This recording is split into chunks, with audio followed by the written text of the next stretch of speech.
Welcome to Strengthening Climate Change Adaption, Mitigation, and Resilience through Cooperative Extension, hosted by the National Coalition of Food and Agricultural Research. My name is Jason Henderson, and I'm the Senior Associate Dean and Director of Extension at Purdue University. Now, today, I want to first introduce NCFAR. NCFAR is a nonprofit, nonpartisan, consensus-based, and consumer-led coalition that brings food, agriculture, nutrition, conservation, and natural resource stakeholders together with the food and agriculture research and extension community, serving as a forum and a unified voice in support of sustaining and increasing public investment at the national level in food and agricultural research, extension, and education. Now, this webinar would not be possible without the financial support of the Council on Food, Agriculture, and Resource Economics, CFAR. And let me begin by introducing to you our speaker today, Dr. Roslynn McCann. Dr. Roslynn McCann is an associate professor and sustainable communities extension specialist in the Department of Environment and Society in the College of Natural Resources at Utah State University. Her work centers on advancing climate change extension outreach at land-grant institutions across the nation. To do so, she serves on the steering committee for the National Extension Climate Initiative, represents extension professionals on the Cooperative Extension Climate Change Priority Action Team, and recently worked with the team to host the National Extension Climate Change Action Forum in April. Roslynn uses conservation theory, communication techniques, and social marketing tools to foster environmental behaviors.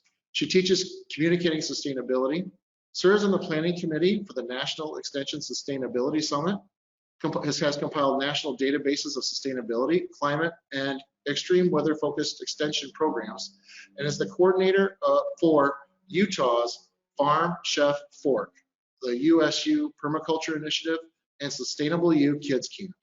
Each year, Roslynn also co-leads the Utah High School Clean Air Marketing Contest involving over 800 youth in 2019.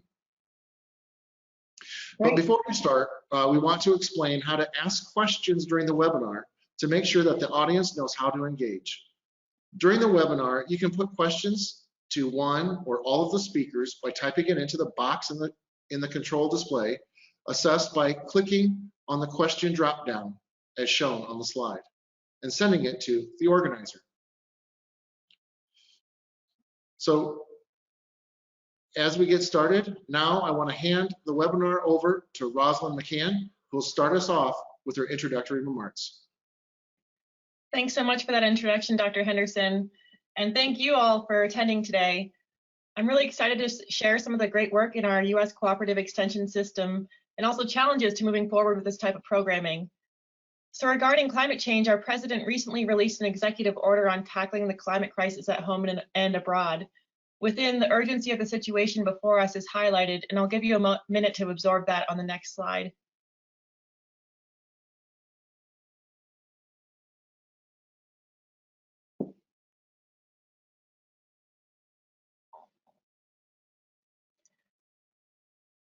So yes, we do have a crisis before us, and yet I hope we find hope in the on-the-ground solutions being enacted across the country.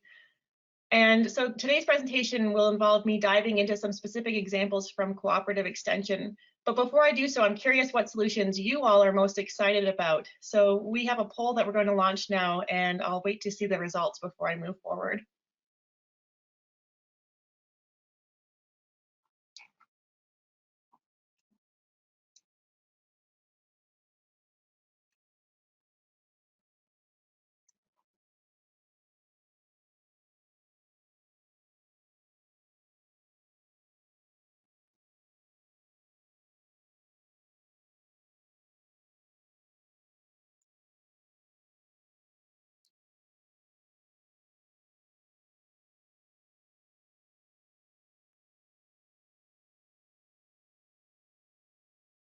Okay, when we're ready, we can go ahead and show the results. All right, so it looks like for those participating, the majority are most excited, and this makes sense given the nature of the webinar host, but food, agriculture, and land use has the top category for excitement when it comes to drawing down sources of greenhouse gas emissions.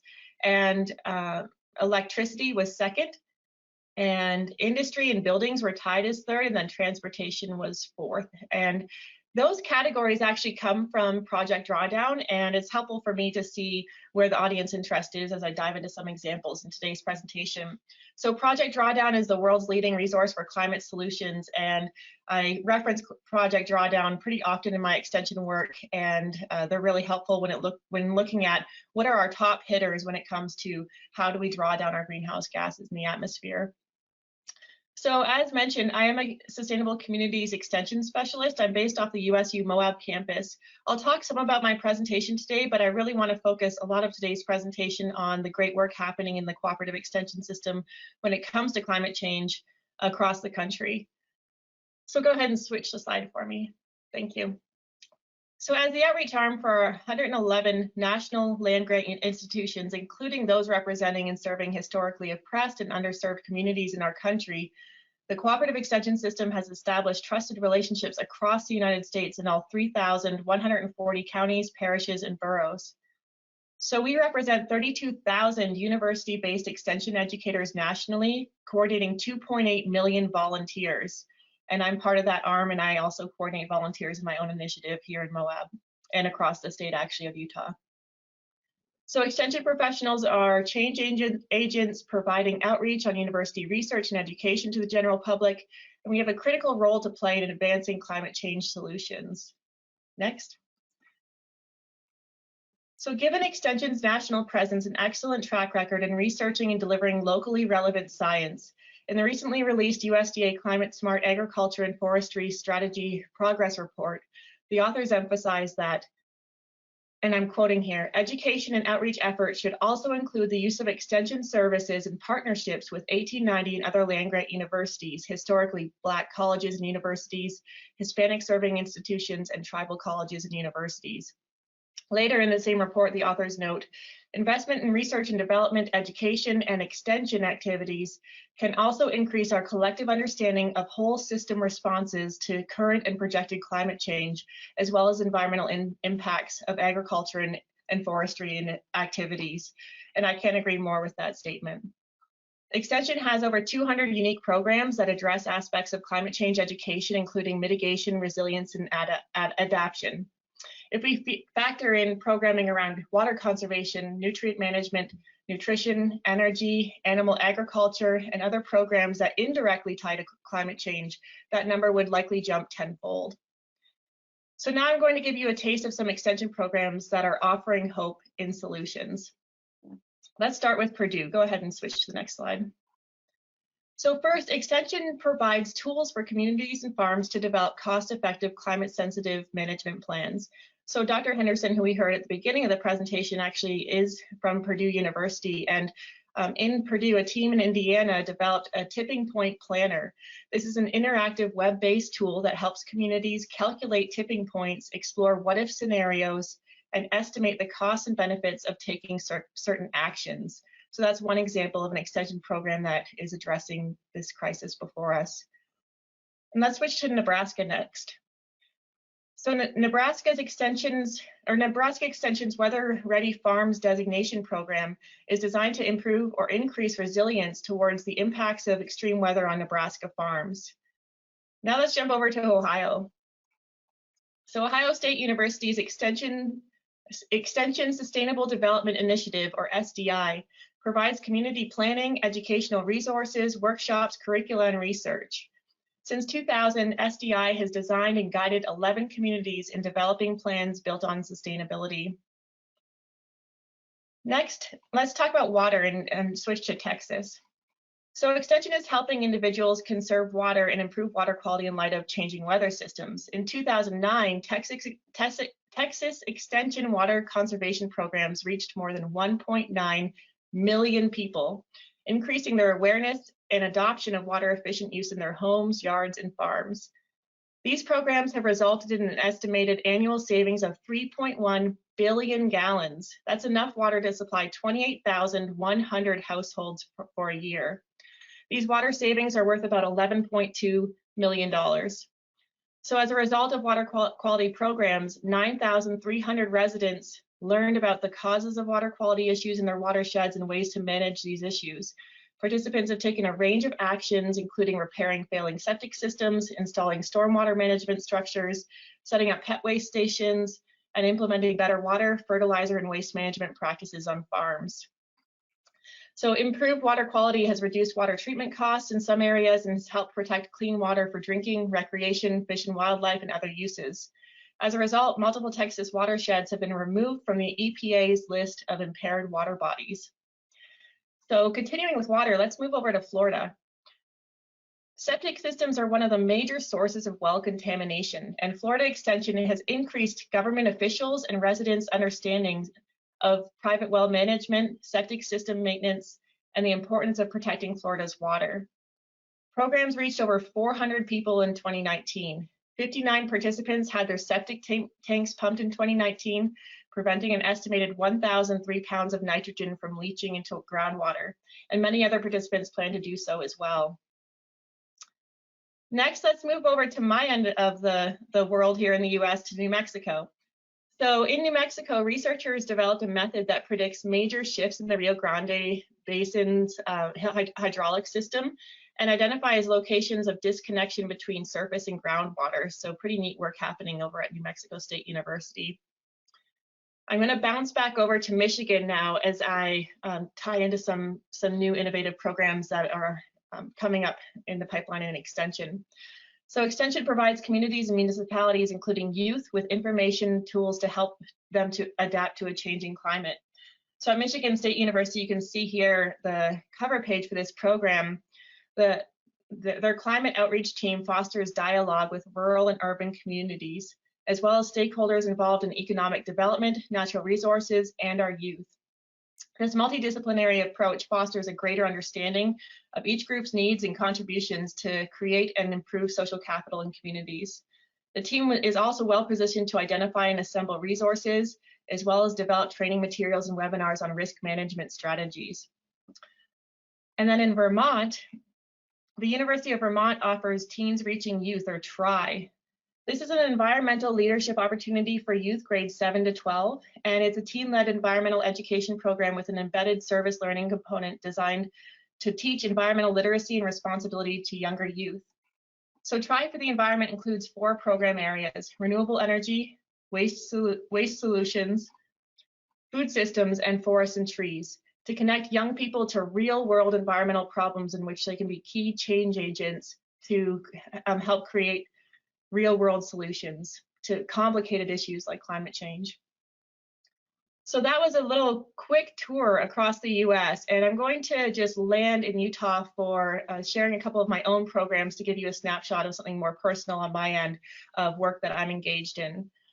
And I would be remiss if I didn't share a couple of these own examples. So in Utah, around 10% of the population and 1 in 8 children struggles with hunger. We're also the second driest state in the nation, yet we use the most water per capita. So despite a national drop in water use, ours actually continues to increase.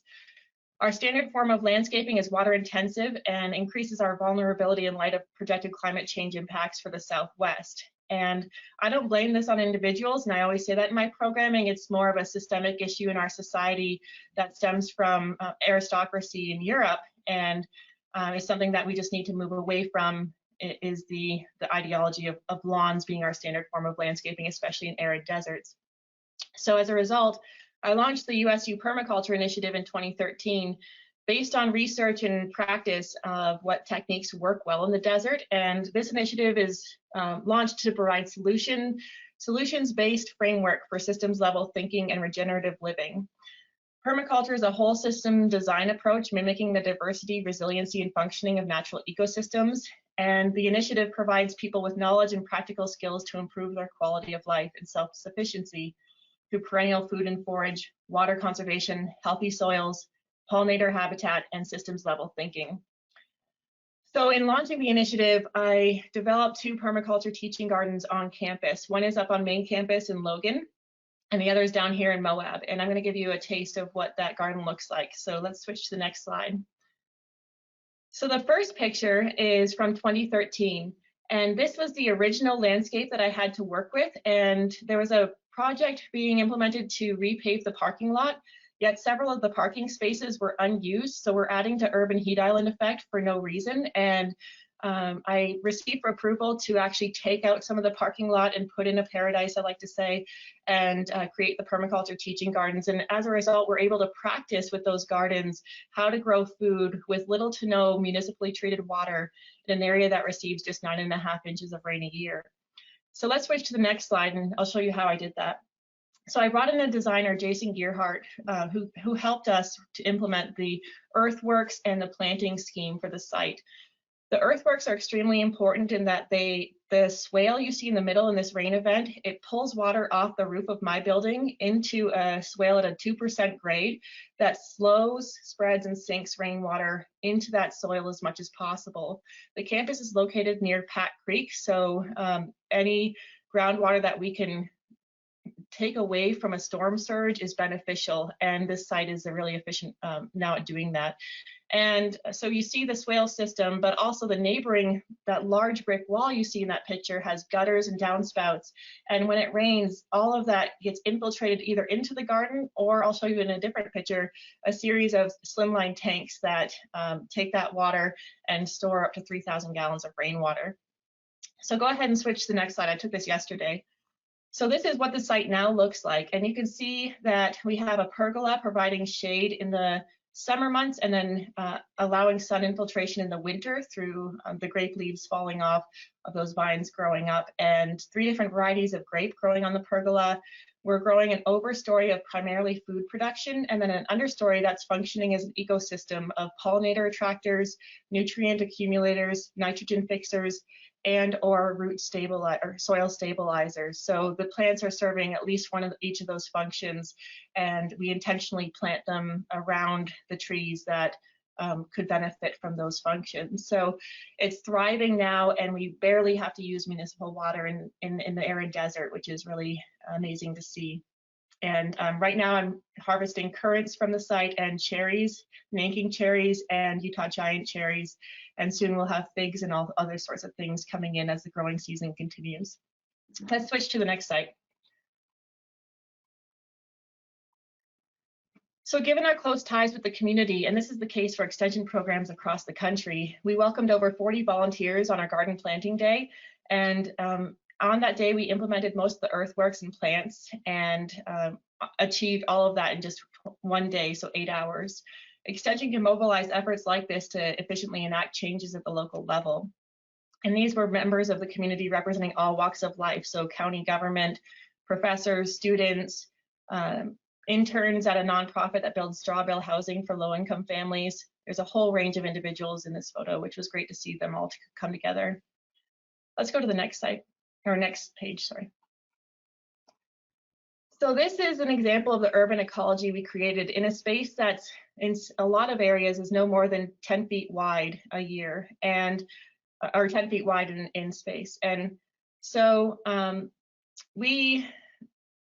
with this garden space, you can see there's a picture of a native bee house, and that's all those in the lower right-hand corner. You can see it's a rundo reed that's inside the middle there, and then reused construction blocks for the rest of it that we drilled various hole sizes in for various native bee species. A rundo reed was invasive. It was declared invasive in our town, and the city was incentivizing people to take it down, and we just used the leftover that was taken down in these native bee houses across the city.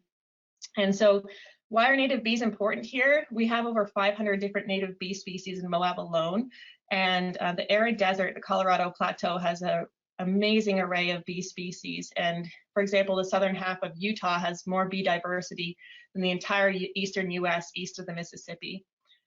And then here you can see also those slimline tanks. So any water that we can store and infiltrate in our landscapes in the desert is critical. And so we're doing that with these 3,000 gallons. They're connected with an underground pipe, and then we can connect a hose to that and water the south and north gardens as need be. So what's important with these initiatives is tracking impacts, and let's just switch to the next slide. And I've only got one more after this to share about the permaculture initiative, but each year we track and share our impacts of what we're doing with these gardens and also just our educational workshops. And You can see here that we are diverting concrete from local landfills. So we used urbanite that was from a construction site, over 3,000 pounds of it, to create an indented earth spiral and pathway in that, and 5,000 pounds of poplar in a hugelkultur mound, which is, hugelkultur mounds take large branches and small branches and buries them, that retains moisture in soil, and then you can grow food in and around, or on top and around of those mounds. We also diverted bricks from a construction site on campus and used that in our pathways. And now we're growing food on sites that previously were not providing any food production. We donate all the food at the Moab campus, those gardens you saw in the previous picture, to the Moab Valley Multicultural Center, and that food is all used to feed families in need. So last year we also hosted 10 garden volunteers that were high-risk individuals who performed 62 community service hours for probation and recovery. A couple quotes we got from our educational workshops, just to give you a taste, include, "I feel like for the past few years, I've gotten a little bit cynical with feeling like humans are a problem. I really appreciate having the perspective that I used to have come back to me, which is the feeling that humans are not the problem. We are just part of a large ecosystem and we have the ability to make it better." That was really inspiring. That was a great diving board for me to look into permaculture more. And lastly, another participant said, "I plan to help guide friends and family, eventually clients, in creating ecoscapes that are good for the planet, the ecosystem, the bees, and their well-being." That was from a workshop that we hosted last month with several interns in the Moab area. And lastly, for the Permaculture Initiative, just switch to the next slide for me. We've been publishing about what we are doing and how it relates to climate change mitigation and resiliency to inspire others to do the same. So not only teaching individuals at the community level on the ground how to do this on their own landscapes, but also then contributing to the academic field, so other people offering these programs and other academians can take this work and ideally do it in their own communities as well. So let's switch to one more initiative I'll share with you. That's the Utah Farm Chef Fork Initiative. And so this is a program that falls under Utah Farm Chef Fork, which I created back in 2013 at Utah State. And in 2018, through a USDA FMPP grant, so that's a Farmers Market Promotion Program grant, our team of extension specialists hired a program coordinator, Reagan Emmons, who helped form the Utah Farmers Market Network. We're now working closely with nearly all farmers markets in the state. And this has been really valuable during the pandemic. We provided thousands of reusable cloth masks that were donated by Sew It Forward Utah, and a mask for every Utahn, to all markets in need. And we also provided gloves and hand sanitizer, and we sourced that hand sanitizer from a Utah-based brewery, which is Ogden's Own Distillery. Then we worked with the Utah Department of Health and Utah Department of Ag and Food as things rapidly were changing and markets weren't sure if they could open, and we helped them develop operating guidelines and create informational signage for farmers markets shoppers in English and Spanish, as you can see here. So overall, 24 markets received supplies during the 2020 season. And with help from our extension trainings, writing a SNAP training book, and one-on-one education with farmers markets, farm stands, and community-supported agriculture share providers. Now over 30 of those individuals, so 30 farmers markets, farm stands, and CSA providers are accepting SNAP and Double Up food bucks in Utah. So SNAP sales at farmers markets increased 86% between 2017 and 2020. And the rise in outlets accepting SNAP includes 2 farm stands and 4 CSAs, venues that have never before accepted SNAP in our state. So these are the early adopters or innovators when it comes to this that can now open the door for others. Oh, I saw that EZB Farm here in Moab's accepting SNAP with their community supported agriculture program. I can do the same online and just ask them questions about that. Our marketing campaign was the largest effort of its kind in the state in 2020, and it promoted the use of SNAP and Double Up food bucks at farmers markets. And our Facebook and bus ads reached over 500,000 people, and all of our efforts resulted in over 6 million impressions online. So lastly, I'll just share that this year we launched a diversity, equity, and inclusion community of practice with 8 farmers markets in our state that is having the markets ask critical and important questions like, does our market reflect our community? And if not, what steps can they take to better address that? And so we're helping them through that in the course of trainings and reflection activities over the whole summer. So let's switch now to the national level. Go ahead and change the slide for me. So this program tour, I'll just wrap it up by scaling up. So Cooperative Extension, the Extension Foundation, and the National Extension Climate Initiative are now working closely together to advance climate change programming and extension. So Cooperative Extension recently launched an advocacy and education toolkit within which climate mitigation, resiliency, and adaptation is one of 8 major advocacy topics. So pulling from information compiled by NECI, the National Extension Climate Initiative, extension programs centered around climate change are provided along with a description of the difference Cooperative Extension is making in this topic. So that's been really great to see that effort happening, and now our group, NECI, is working closely at the national level with these major and impactful organizations and entities.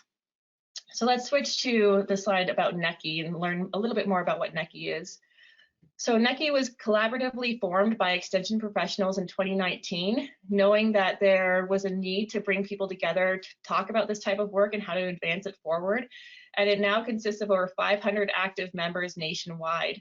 And we developed a vision recently, which is we envision a future in which Cooperative Extension recognizes the urgency of the climate crisis and is actively engaged in creating communities that ensure environmental and human health, social equity, and justice, and economic vitality for all generations. All right, and recently, go ahead and switch to the next slide. We hosted a National Climate Change Action Forum, and that was for people in extension. And this was from April 19th to 21st.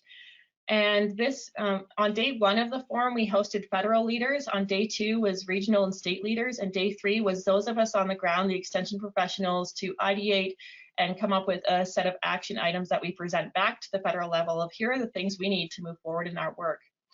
From that event, we heard some amazing things from our speakers at the federal level.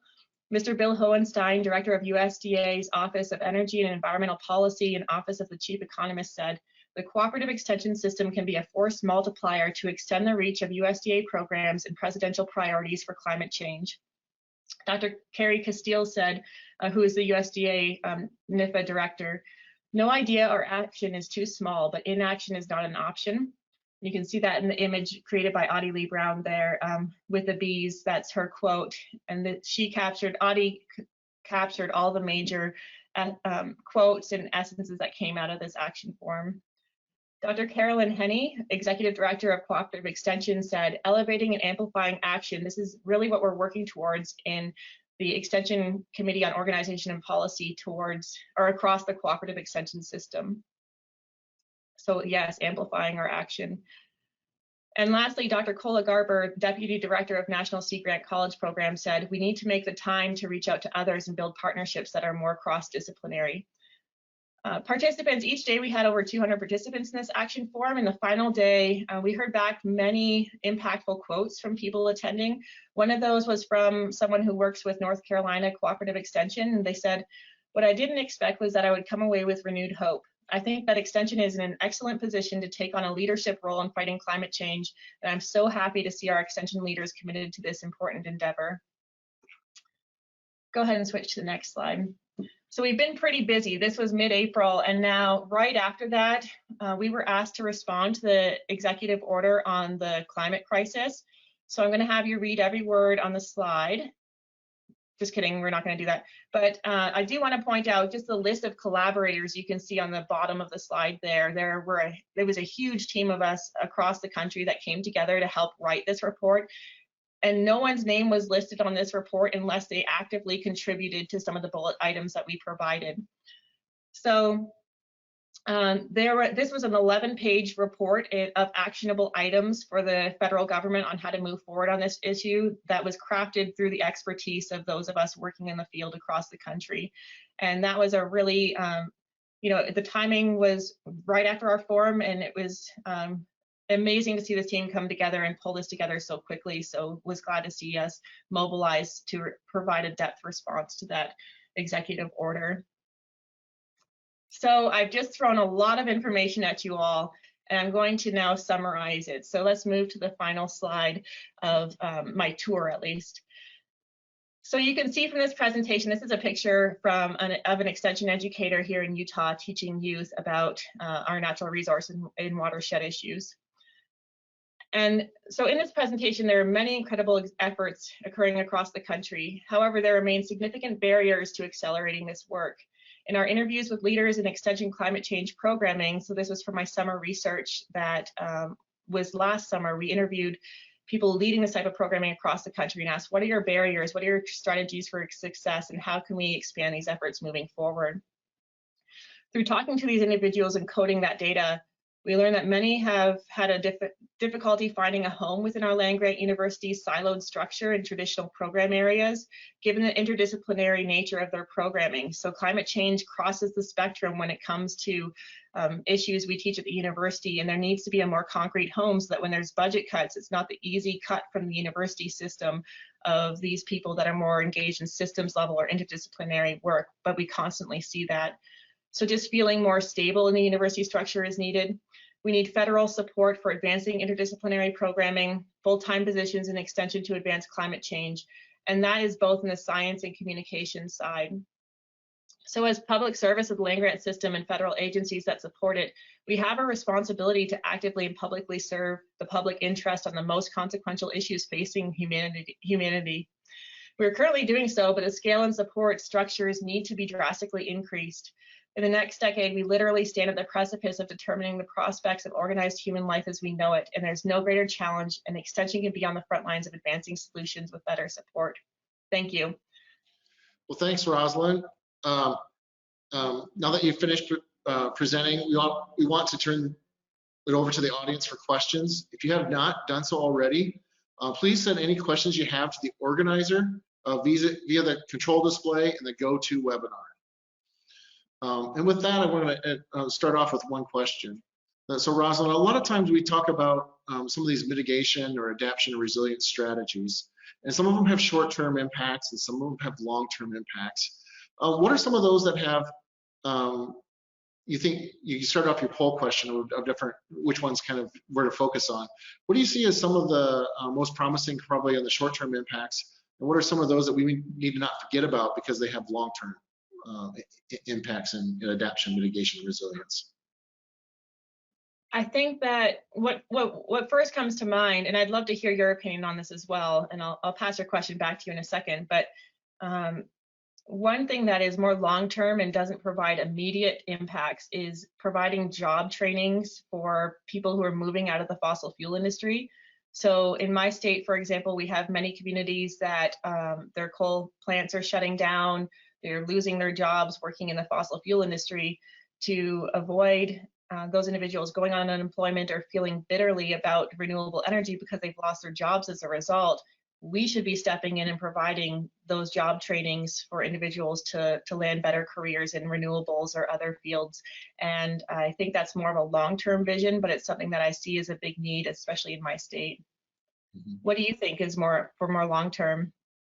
So I think from my perspective on a long term, I always come back to the education and driving behavioral changes. And oftentimes it's the little things, the little changes that we do in adapting and being resilient to climate change that have, when you multiply it over millions of people, has a longer term impacts. But it's about the education and identifying some of those behavioral changes of going through the system in there. Yeah, and you know, that's really impactful here in the United States, especially because we're the 10% of the world that have the highest carbon footprint. So anything that we can do to educate and change behaviors at the individual, but especially the systems level across the board level, that those are very impactful when you cross compare with other countries, just because our footprint is so high. So you highlighted some programs that were in coming out of Utah on the permacultural aspect of doing different things. Really focused on the university and some of like an urban environment perspective. How do you see your farmers in Utah adapting, mitigating, and being resilient to kind of some of these climate change initiatives that are happening as well? Yeah, there's some really great work happening. Our USU extension system has the Center for Water Efficient Landscaping. That's not just working with residents, but also with farmers and ranchers on how to save on costs, but also on water, because we are experiencing, all climate change models are showing that we will be hotter and drier looking forward. And so there is a lot of work happening to that scale and increasing efficiency of water systems, improving the timing of when we're watering. And then also there's discussions happening right now about switching out of certain crops that are very water intensive and into different type of cropping system. And so there is a large agricultural presence in our state with extension, and a lot of work happening there, especially centered through the Center for Water Efficient Landscaping. Great. Thank you.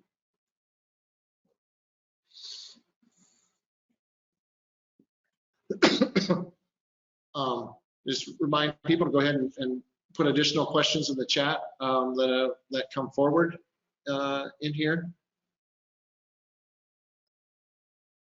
So, Roslynn, your examples that you had today, it covered a lot of partnerships and a lot of collaborations. And so, whether it's some of them were sea grant and their extension and the community building relationships, how do you see those partnerships emerging and evolving? And we've seen some shifts in acceptance of climate change here recently. How has that kind of evolved for you and your work over the last year or two? Yeah, my partnership structure has changed completely over the last year, and this has been a benefit to some aspects of our Zoom world. There are downfalls. There's no beating in person, face-to-face connection. And yet, on the other hand, our National Climate Change Action Forum, for example, there's no way if we had an in-person event that we'd be able to secure all those speakers to come and attend. And so just really putting a face to some of the people at the federal level was amazing for many of us working in extension that hadn't happened before. And now just working on a more national level with National Cooperative Extension, I've never done that before this year, not to this depth, working very closely with the Extension Foundation and then also Project Drawdown. So I mentioned briefly in the presentation, I can just explain a little bit more depth on this. This last year, we conducted a research study that was funded through the Extension Foundation, and we pulled a team together to research across the country what programming are we offering in cooperative extension in climate and extreme weather. And we came up with a database. We found, I said in the presentation, around 200 programs at least tied in with the major topics of climate change and extreme weather, but then 43 or so programs that actually focused on that in the title or the main content of the curriculum.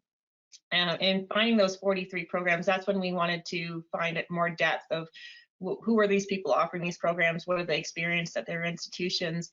And that research has really sparked a close partnership with our research team. So one professor was with me here at Utah State, but the others, one is extension specialist in Florida, Jennison Kipp, and her and I work together on a weekly basis. I Zoom with her at least 2 times a week. And then Paul LaChapelle as well, who's at Montana State University. We work very closely together.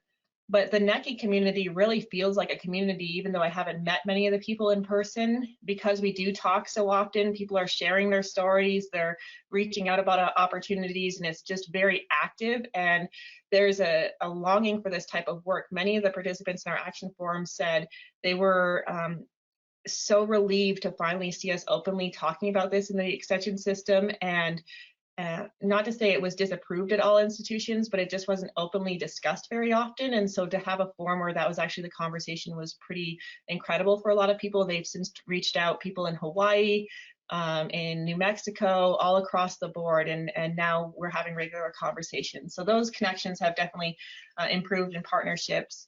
Outside of extension, there's Project Drawdown. That was from the summer research. We referenced their model when it came to, are we hitting on the big hitters of how to draw down our greenhouse gas reduction, or greenhouse gases in our programming. And since then, I've gotten to know some of the staff at Project Drawdown and partner with them. in the state of Utah with the pandemic, you know, we partnered with the Utah Department of Health and the Utah Department of Ag and Food in developing those guidelines for how farmers markets can operate so they didn't have to shut down. And that really saved markets across our state from being able to stay open.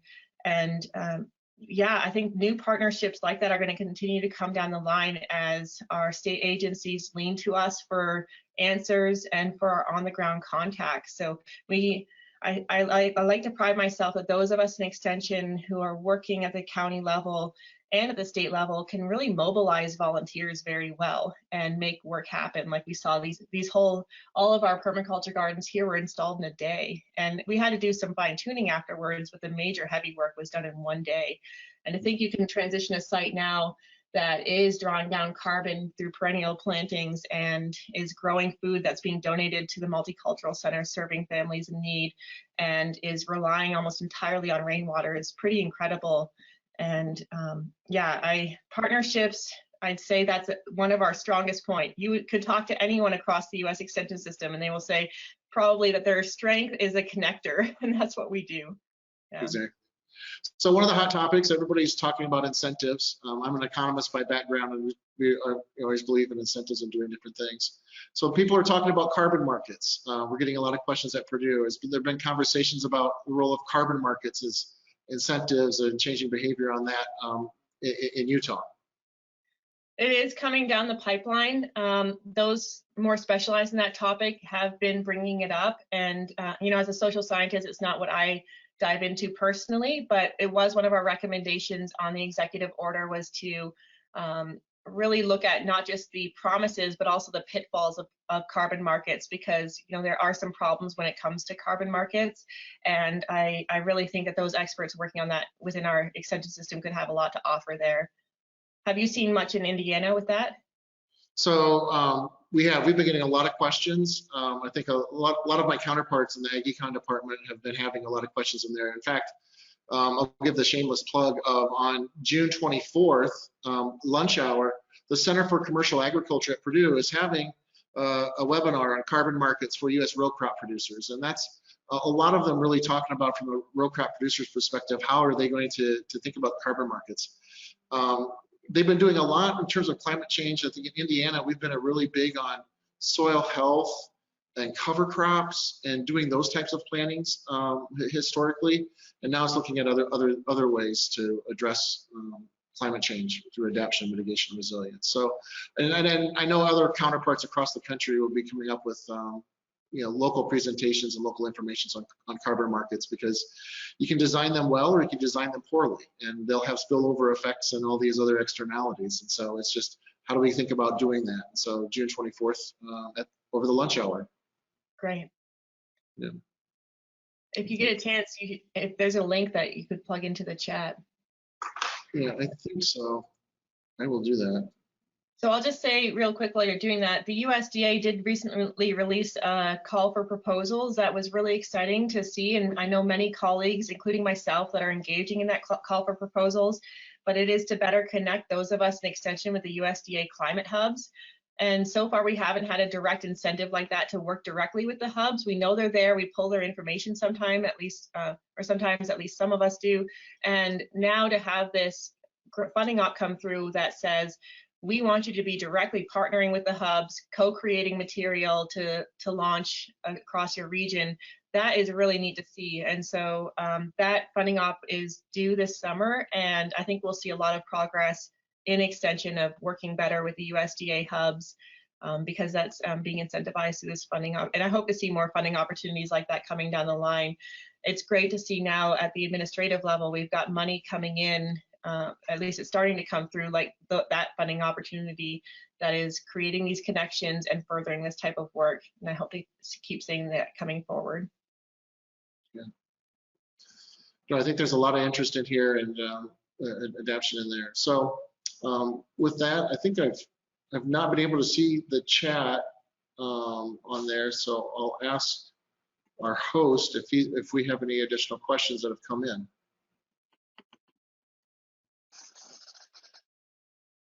Yeah, there are a few questions. I can just read a few and we'll see if you want to address them. So first off, we have from Claudia Dunkley. What ideas do you have to address climate change issues with livestock and poultry producers? Jason, I'm wondering if you want to take this one first, being involved more heavily in agriculture than me, being in natural resources. Right. I think a lot of it with the livestock industry, I mean, there's ways of looking at different types of production techniques, how animals are housed. I think they're looking at some of those aspects of it as well. But I also think it's also looking at it as the whole system, as Dr. McCann talked about the ecosystem of raising food or raising feed, and then the animals in the housing conditions. So those are some things that I think that we need to look at from that perspective. And I'll just say the most research that I've done recently has been involved with agrovoltaics, and I see a large opportunity when it comes to this. That's incorporating solar energy or wind energy with stacking functions of growing crops. And there has been research done with the University of Arizona that's actually showing a yield increase of certain crops, certain peppers and herbs that are grown underneath the solar panels, as opposed to being grown in direct sunlight. And so that's really an innovative thing that's coming down the pipeline, is the research and practice of growing food incorporated with energy production. And then, of course, there's a larger economic income there for the farmer or rancher, but also you're still able to grow a significant amount of food while producing solar energy on site. And so I'm seeing a lot of interest and changes when it comes to that as well. Yeah, I'll throw another question out there. How much interest was there in your extension online course on climate change? So there's a couple courses. I wonder if that's referring to the Climate Change Action Forum. And if so, that we saw registration of almost exactly 500 people for that event, and the videos have just now been posted online. I haven't seen how many people have watched the videos after the fact, but each day we had over 200 people participate. This is something I didn't share in the presentation, but in the state of Utah a few years ago, I worked with a team to launch a climate change science essentials course to train those of us in extension to get up to speed on the science of climate change and how it is impacting our state directly. And so far we've had over 75 people in extension take that training, and so that has seen high interest as well. It's targeted specifically towards educators like myself, and so a very specific target audience, but there has been a high interest. And of the participants who did engage with that Climate Change Action Forum, there was a lot of positive energy that came out, and that was really evident in the post-event evaluation that we conducted. And just I shared a couple quotes, but there was just a lot of quotes that came through of people excited about what happened and had energy to follow up and keep moving this work forward. So I mentioned that from that Climate Change Action Forum, we developed action items. That was on day 3. And so our team, we're actually in the thick of it now.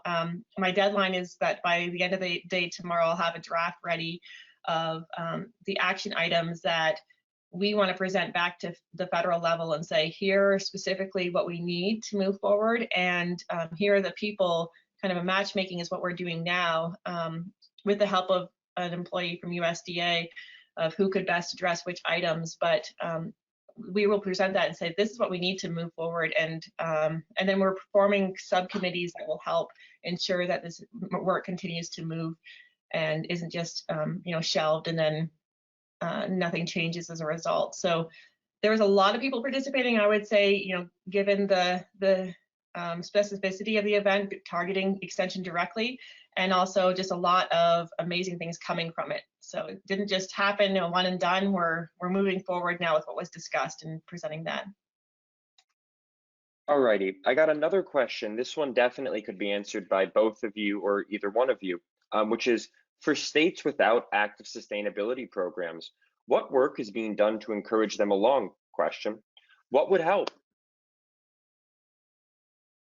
Well, there's a lot of facets to it, and I'd love to hear Dr. Henderson's thought on this as well. One of our action items actually that we'll be presenting is to provide incentives and also have an accountability structure for administrators to support this type of work. I think that's one of the major barriers, is many people are still wondering if they're able to openly discuss the topic, but also how to discuss the topic to their audiences. So that is something that could help and will definitely help states that are a little bit more behind. I'm very lucky in the state of Utah. We, our dean is obviously very supportive, but also they have funded this position. I'm a tenured faculty member now in environment and society, and my role is sustainable communities, and it has now focused on climate change given the urgency of this issue. But there's several other, or I shouldn't say several, there's a handful of other people like me across the country. But I do see that universities need to take a more direct funding line, or have a more direct funding line for climate change science, people to share the science, but also how to frame it. So experts on framing at the community level. And USU in the next couple of years, this is early in the works, but we're being told that they will be hiring someone, a climate communicator in the Department of Wildland Resources. So I'm excited to see that conversation happening, at least in my state. And it helps for other states who are maybe behind the curve on this to see that, hey, Utah or Florida, other universities around the country, here's what they're doing. And that will hopefully serve as a Kickstarter as well. Dr. Henderson, what are your thoughts on that? So I think a lot of it is, like you talked about, of different types of contributions, and it starts with having open conversations. I think there's been an openness and willingness to have those conversations more here over the last couple of years, is recognizing that the variability of weather is just here on that perspective. And I also think about it in terms of, oftentimes we talk about, there's been this focus in agriculture of talking about more of a double bottom line or triple bottom line, where it's not talking about just financial impacts of what's going on, but the social impacts and the environmental impacts. And that's the environmental, talking about climate. And what does that mean? And so there's value of increasing productivity and efficiency in agriculture. That also has a climate impact by doing that in many different ways. And so how do we think about not just the single bottom line of a financial, but let's start measuring it in terms of the social impacts, but also the environmental impacts that happen out there. Yeah. All right, I will throw another one out there, and this one comes from Roger Kupal, and he said, "Nice presentation and interesting work. Given your location in Moab, how has the tourism industry worked with the permaculture concepts that you were talking about?" Well, like most tourist towns, we do have a lot of problems, and the city is currently trying to figure out how to address those. The big hot topic currently in our community is the noise from off-road vehicles, and every week the front page of the newspaper, at least one of the stories, the headlines has to do with noise of off-road vehicles. Residents are kind of at the end of their rope when it comes to that. And the tourism office is taking some steps. They have been in the last couple of years to focus more on sustainability. So they launched a campaign a few years ago that's called Love It Like a Local. And that was to promote better stewardship and sustainability for tourists as they visit Moab. And they also, the tourism office is sharing now the bee-inspired gardens, they're called. So the permaculture garden here on campus, that had a ripple effect of community members came together that were interested in furthering pollinator health and spaces for that across the community. So we formed the bee-inspired, it's BEE, Bee-Inspired Gardens Initiative back in 2014, and it was around 2014. And we now have over a dozen public community gardens that have these same concepts of pollinator health, water conservation, perennial edible food and forage systems. And also residents around the community can get a free small garden sign. I actually have it right here. So this sign is something that people can get for free if they apply online and show that they're growing at least 3 pollinator species in the spring, summer, and fall. And they post that on their property. And the goal is, and the tourism office is helping share this as an ethic in our community, that when tourists come, they see that Moab's not just about, off-road recreating or climbing or mountain biking. It's also, there's a community here, and a large community of people that care about pollinators and who are promoting landscapes that are alternative or water-wise and have places for pollinator habitat. And so that has been really neat to see, and that continues to grow. So we usually get around 1 residential site application at least a month. And for a smaller community like Moab, we have just over 5,000 people who live here year round. You know, that's a pretty good growth scale for us right now, and what we can manage with an entirely volunteer board running Bee Inspired Gardens. So our city, our mayor, so a couple of just background information, or some background information quickly, is our mayor used to run a nonprofit, the one I mentioned, Community Rebuilds, that builds straw bale housing for low-income families. We have multiple straw bale houses here in Moab now. I think it's got the highest concentration of straw bale houses of any community in the United States. And if not the highest, it's in the top few. And our mayor's pretty progressive when it comes to sustainability, but even before her, our past mayor signed Moab on to be 100% net renewable in electricity by 2030. And now our current mayor is helping execute that plan. And we've just hired a sustainability director for our city to move to 100% net renewable by 2030. And they are also looking into community composting and increased bike infrastructure in town. We're a world-class bike destination, but we don't have a lot of safe bike lanes to travel around town, which is very surprising. So there's a lot of positive progress happening, and also green infrastructure is something that I've been talking to the city with and helping move efforts forward with, and that is cutting the curb and allowing storm runoff to run into basins that are indented and can water trees that way. So in Tucson, Arizona, Brad Lancaster, who wrote Rainwater Harvesting for Drylands and Beyond Volumes 1 and 2, he has come up with this design idea that he has adapted from his research around the world. But you just literally cut the curb and you sink your basin down. When it rains, that water really soaks in through, and also you have a mulch layer that keeps that moisture in the soil. And then they're growing all sorts of mesquite trees and different native cacti there and other edibles that is now turned to this urban habitat that before used to be bare, compact soil. And they used to not see hardly any wildlife there. And now it's become this little paradise. And so there's a real opportunity in better design, better green infrastructure design, and our city is working towards that as well. So yeah, the tourism is a problem here, and there's a lot of local pushback now to many issues that are occurring, yet it is what keeps our community running. So it's a relationship we just need a better balance with. And I think that we can be spearheading efforts to share with tourists that we have an ethic here that is conservation focused. Sorry, that was a long answer to that question. And I'm going to go with one final question from the audience. And this is a big question, so don't feel obligated to answer it fully in depth. Maybe take 30 to 60 seconds and just answer it to the best of your ability. And this is the question of, how does climate change impact food security? Dr. Henderson, you want to take this first, or? I'll do a quick drive-by and then turn it over to you. It has a major impact. You talk about climate change, cropping patterns could potentially change. You get weather variability that has different aspects on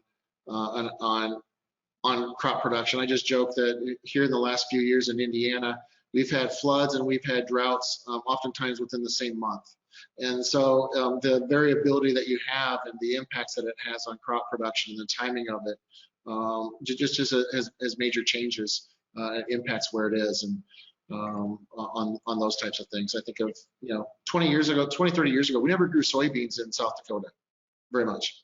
And now it's soybeans are quite common there. Some of it with genetics, but also with climate shifts and availability. So I think it has a huge impact just from an agricultural standpoint. And I know, Roslynn, you talk about it from a community standpoint all the time, the food insecurity challenges.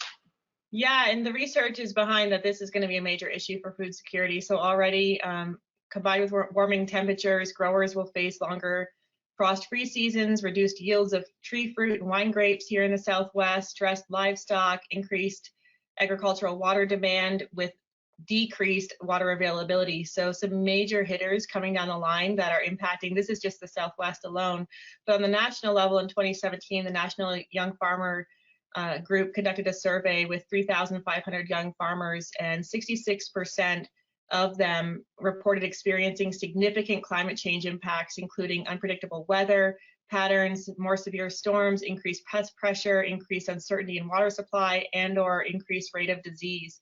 So that was, just in 2017. We're seeing that across the nation with our young farmers. So yeah, a big issue that will be continuing to grow unless we're taking active steps to move forward. Good. So I just want to say thank you, and as we wrap up, a quick word, thanks to our partners. This is and other NCFAR programming wouldn't be possible without the support of the Agricultural and Applied Economics Association, the U.S. Department of Agriculture's National Agricultural Statistical Service, as well as the Economic Research Service. So with that, I want to just say thank you to Roslynn McCann from Utah State for your presentation, sharing, giving us kind of a tour de force of all the breadth of extension type of programming that's impacting and dealing with the adaptation, mitigation, and resilience of climate change for our farmers, our families, and our communities. And so lastly, I want to thank you, the audience. I know we're all passionate about the subject, and we think you are too. But I also know it's not a small thing to give up your lunch hour of where you're at. So we hope you enjoyed this event and as much as we hosted it. And so thank you very much, and have a great rest of the day and a wonderful weekend. Thanks, everyone.